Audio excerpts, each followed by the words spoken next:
نحمده ونصلي ونسلم على رسوله الكريم اما بعد فاعوذ بالله من الشيطان الرجيم بسم الله الرحمن الرحيم سيقول الذين اشركوا لو شاء الله ما اشركنا ولا آباؤنا پارہ نمبر 8 سورہ انعام رکوع نمبر 18 آیات نمبر 148 49 اور 150 سیقول الذین اشرکوا ان قریب کہیں گے وہ لوگ جنہوں نے شرک کیا ہے، لو شاء اللہ ما اشرکنا ولا آباؤنا، اگر اللہ چاہتا تو نہ ہم شرک کرتے اور نہ ہمارے باپ دادے کرتے،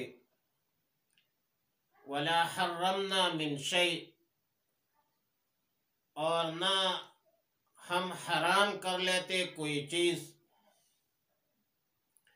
کذالک کذب الذین من قبلہم، اسی طرح جھٹلایا ان لوگوں نے جو ان سے پہلے تھے، حتی ذاقوا بأسنا، یہاں تک کہ انہوں نے ہمارا عذاب چکھ لیا، قل هل عندکم من علم فتخرجوه لنا، آپ فرما دیجئے کہ کچھ بھی ہے تمہارے پاس، پس اس کو ہمارے سامنے ظاہر کرو، ان تتبعون الا الظن،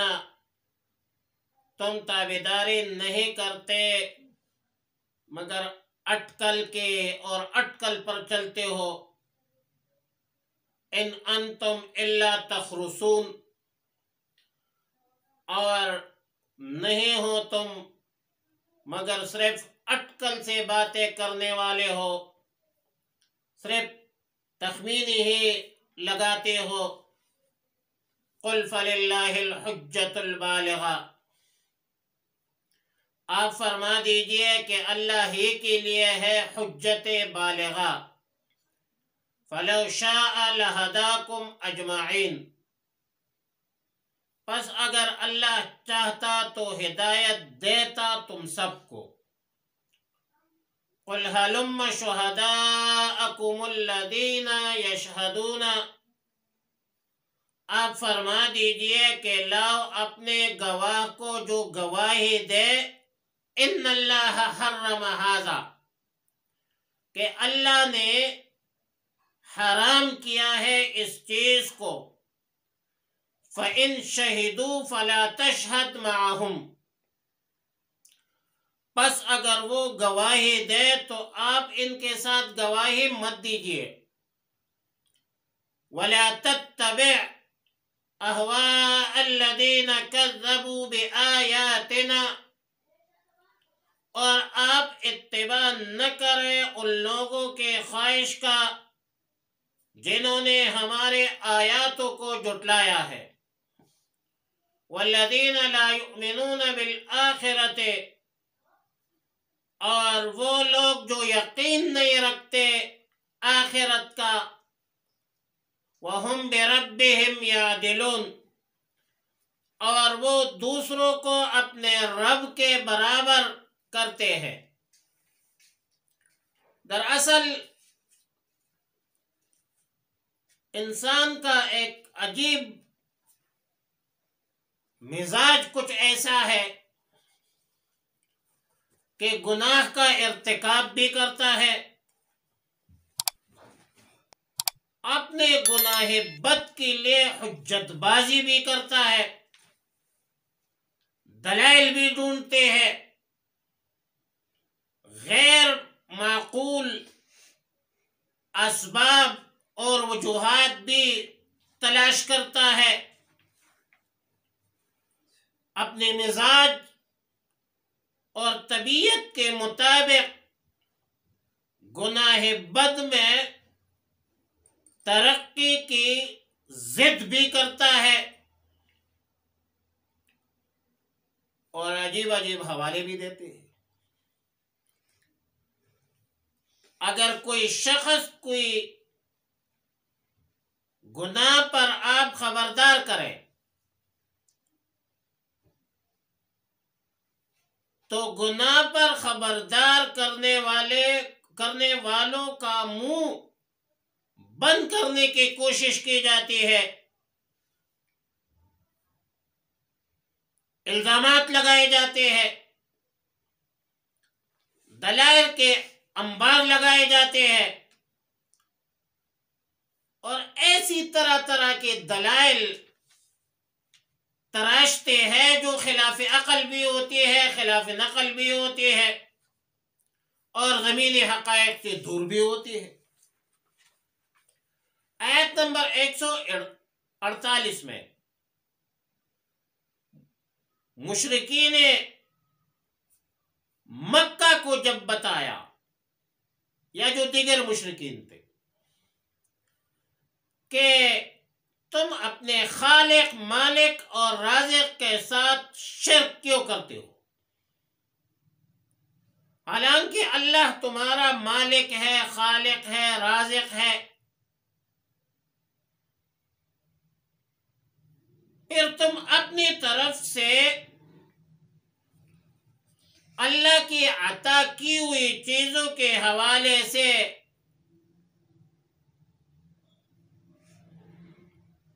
حلت اور حرمت کے خود ساختہ، جاہلانہ،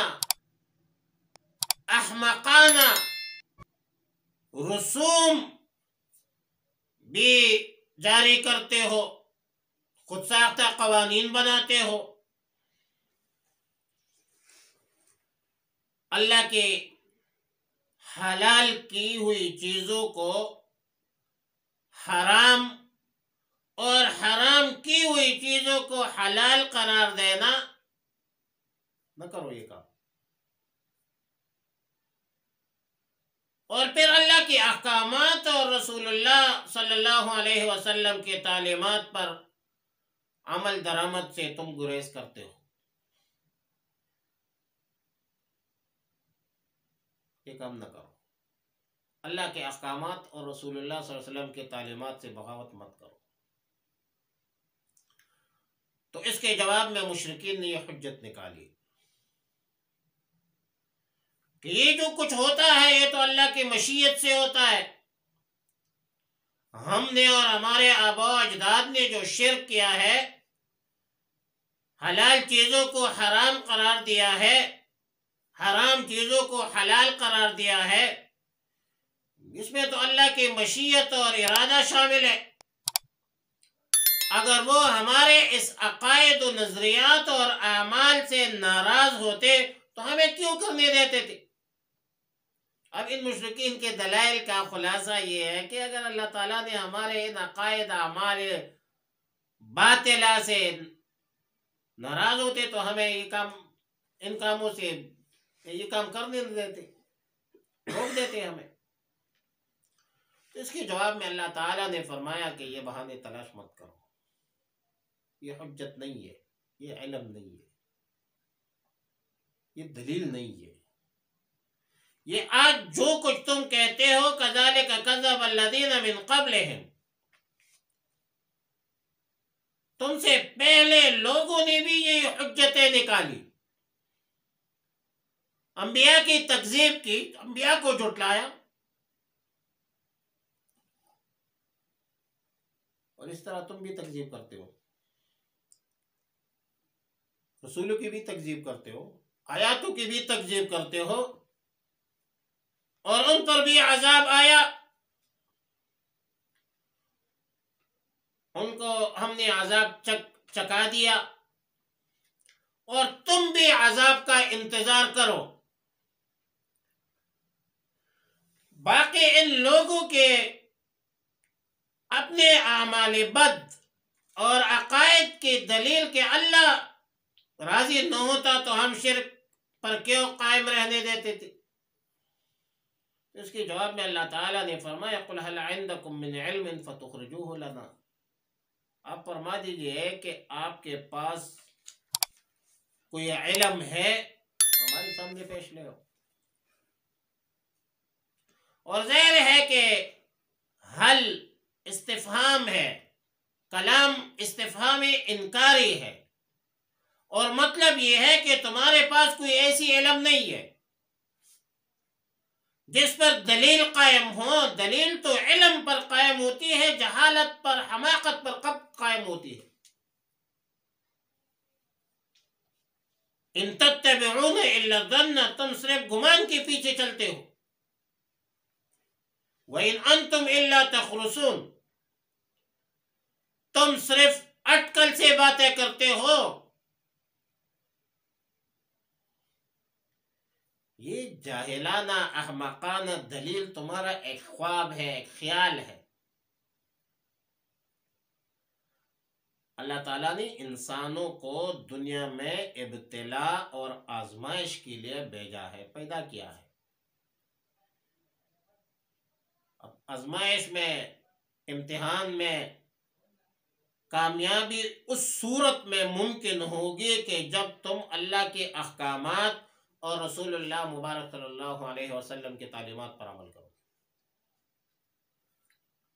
پھر عمل کا اختیار ہر بندے کے پاس ہوتا ہے،